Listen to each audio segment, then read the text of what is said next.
करे मऊगा करे ई मेहरारू से एतर लड़ल जाला पहलवानी में का। तू ही ना कहते कि आज लड़ाई। हाँ अरे वो लड़ाई ना हाँ शहर में का शहर में गाना में। अच्छा गाना में। हाँ तो हमसे लड़े चाहते हो। हाँ तो ऐसे कैसन लड़े चाहते हो कौने गाना। अरे जौन हम सवाल तारा से पूछब ना जौन कहब ओकर तो के जवाब देवे के पड़ी। जवाब औरी का। अच्छा मान ला जवाब दे दे तो हमार तो शादी ना भइल है शादी कर लेबू हमसे। हाँ? काहे हो बड़ा मुँह ले लेवा शादी करेला। ले चला ठीक हो अगर तू जीत जाइबा हाँ। तो तू जौन कहबा हम मान जाई। अच्छा मान ला जीत जाए। हाँ तो जवन कहा हाँ तू भी हो करे कहबा तो करही के पड़ी। आ तू जीत जाइबू तो अगर हम जीत जाए तो जौन हम कहते हो तो के करे के पड़ी। अच्छा मान ला कि जीत गइलू तो का करे कहबू तो के हाँ हमार पेटीकोट धोवे के पड़ी। पेटीकोट हाँ धोवे के पड़ी। हाँ तुहार पेटीकोट। हाँ अरे बाप रे बाप ऐसा हाँ का हो कि चला का कहते हो देखी सुनी हम। ठीक बा हाँ तैयार हो जा। हाँ तैयार है एकदम तैयार है। अरे कहू फार के सूरज निकले अरे कहू फार के निकले दू अरे कहू फार के हयो निकले लइका पिया कटोरन दू कहू फार के।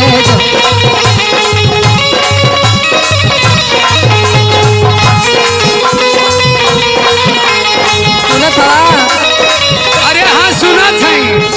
अरे काहू फार के सूरज निकर काहू फार के निकरे धूप अरे काहू फार के हई हो निकल लइका पिए कटोरन दूध काहू फार के हई हो।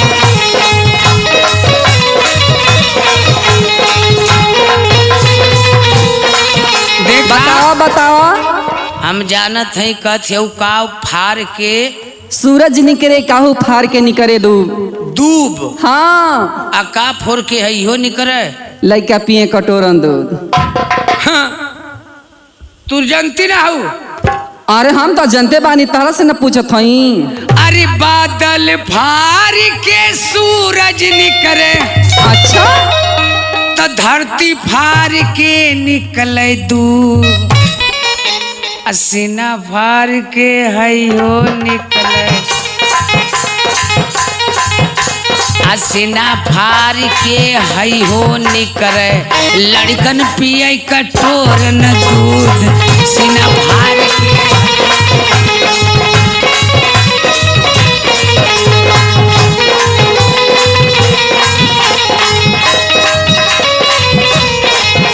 जनलू ना ऐलू ना समझ में औरू का जवाब तने ना हो। हाँ और ही अगमा सवाल बा बक मत जानू कि जल्दी से लेके चल जाऊँ। इतनी मामूली है का। अरे आधी हरदिया लगल है आधी ना लगल अच्छा है। हाँ तो औरू का अरे हे जो कर के ठोकरी लागे अरे भूइया देखे गिरे बहरा अरे ये जो कर के मेरी गिरिया में आई देखा करे का कहती रे। अरे जो कर के मेरी गिया पंचो चप्पल दिहा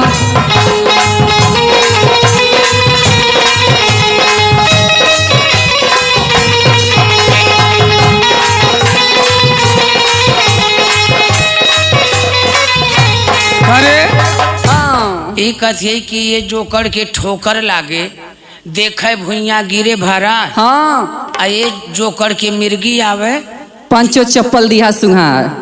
बाप रे बाप। अरे ये रंडी का बड़ा भदेला अजय हमन नौ मन दाल माए आ तोहरे पास हो ये ते कर छला आ हमारे पास ये तर कर छला अपन चोडल के दिया चलाए मेरे पास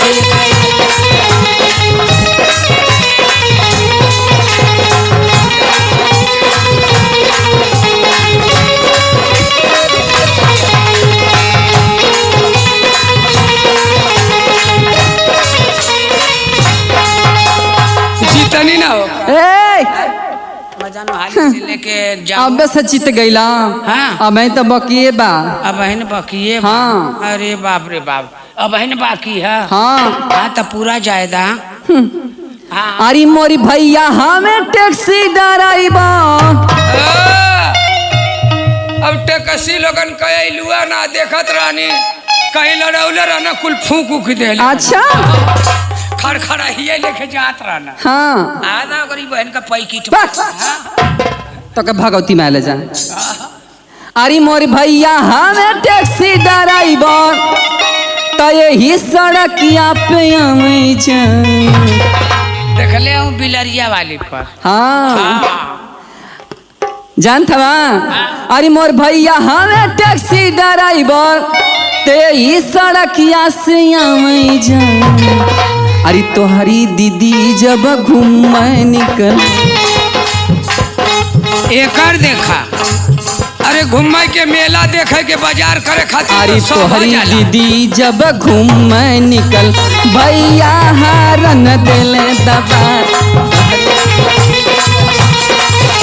बतावा ले के ना बाजार हटिया करे जाला हो भैया बूढ़ो जाला जवानो जाला सब हो जाला ये हमारे दीदी के लगाव थी हमारी दीदी तो जैबे करे ले दुकाने इधर उधर तक और ही का तमोरो भैया गाड़ी लेके घूमते रहला तोर भैया हाँ मोरो भैया हम तहार के भैया है बता देता है का हुआ सत्यार के वाला अच्छा उ का करेलो हाँ? उ का करेलो अरे मोर भैया हमारे लिया ड्राइवर बाप रे बाप मोर भैया हमारे लिया ड्राइवर मऊ आजम गड़िया में जाए अच्छा अरे मऊ आजम गड़िया में जाए तुम्हारी दीदी जब झंडी देखा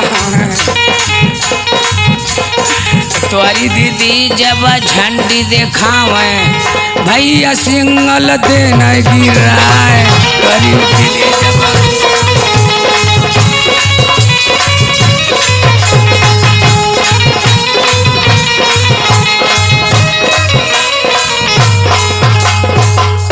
काच पितरिया कहिया नावा कोहब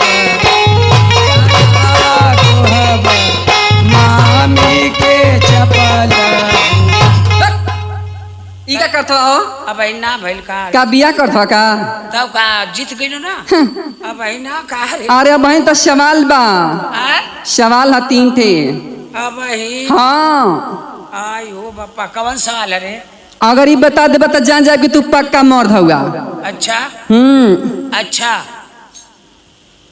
बताइबा ना हाँ हाँ ए राजा हाँ फैलल तो बटरल ना फैलल त बटुरल ना चढ़ल तो उतरल ना चढ़ल त उतरल ना आ घुसल तो निकरल ना का रे का हो कुल बूझ के बताओ थी का रे बक। हाँ हार गेला ना जा कथे फैलल त बटुरल ना चढ़ल त उतरल ना हल्लल त निकरल ना हाँ देख का बता दे बताओ ता सदिया कह न लेबी ठीक बा पहले बताओ तब ना बताई बताओ जमीन फैल गई त कभी बटुरी ना अच्छा आसमान चढ़ गल त कभी उतरी ना सही बात है हाय शेष ना घल गल हुआ त कभी निकरी हाँ। ना ए हाँ अरे गौरी सवाल बा का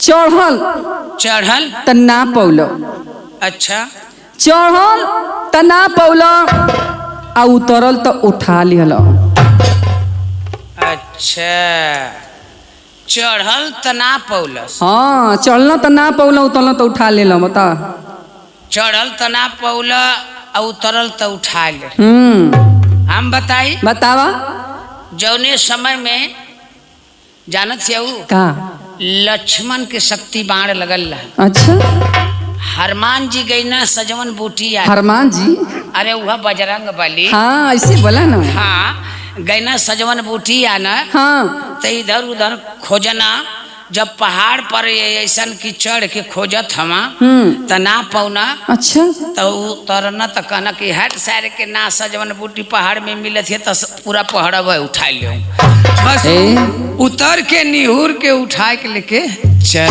देना। ए तू तो बड़ा बुद्धिमान बड़ा हो। तो और का अब तो हो जाई ना नहीं नहीं तो अब वहीं तो ये गौरू बा। अब वही हाँ अच्छा कौन बा एक बता दे बना हाँ तो जान जाए कि तू पक्का मर्द होगा। अच्छा हाँ अच्छा तू बता का तोर तो बता देते हमारो बता कि सड़सड़ सड़सड़ जात ह चपक चपक रह जा अनिकरत कई मुरझात ह या गरगर गरगर टप टप टूट जा। हाँ ए हाँ ये कुल करला ये कुल ई जानत ही का है का हो। ई जानत यही हमार बाप ऐसन की पहले 10-10-20 सा उख बोवा अच्छा आ कल जाने ली कल हाँ हो जमन उखिया धरावल जाला हाँ हाँ तो हमन छील के ले गई ना तो उखिया धरावल जाता सड़सड़ सड़सड़ जा हाँ तो उखिया जेबे करेले तक जवन मशीनिया रह कलिया हाँ ओकर मुड़िया चपक चपक रह जा अच्छा खोइयावा मुरझाए के निकर रसावा चाहे गरगर गरगर गिरे चाहे टप टप लेकिन हई सवाल के जवाब दो। दू मेहरारू दू मेहरारू दुनहुन के एके नाव आ दुनहुन के नैहर एके गांव कह गईले कबीरदास बात है सच्चा आ दुनहुन के पेटवा में एक गो बच्चा। अच्छा दू मेहरारू हाँ एक ही नाम हाँ आ दुनहुन का नैहर एक ही गाँव कह गई ना कबीरदास बात अपन सच्चा आ दुनहुन के पेटवा में एक ही गो बच्चा। जान गई का ई तो मानत है कि दू मेहरारू एक नाव का हो सके नहीं आ दुनहुन का नैहर एक गांव हो सकेला लेकिन कबीरदास बात अपन सच्चा कही ना आ कैसे दुनहुन के पेटवा में एक ही गो बच्चा वे बतावे के पड़ी तो है कि ना। अच्छा जान गई का हो जानत हो ना आजमगढ़ में नदी देखले हो ना देखले बानी अब वो हमारे एक गो चीज होला का नाव है का हो ओकर नाव है सुतुही। सुतुही हाँ सुतुही है ना हाँ तो जानला कि जात हो तो एक ही लगले जाई चाहे नारा में जाई चाहे गढ़ही में जाई चाहे नदी में जाई एक ही साथे सही बात है। हाँ तो मान ला सुतुही हाई छूट गई तो यो सुतुहिया कहाई हाँ हाई छूट गई तो यो सुतुहिया कहाई हाँ हो अब बचवा है दे लटकल है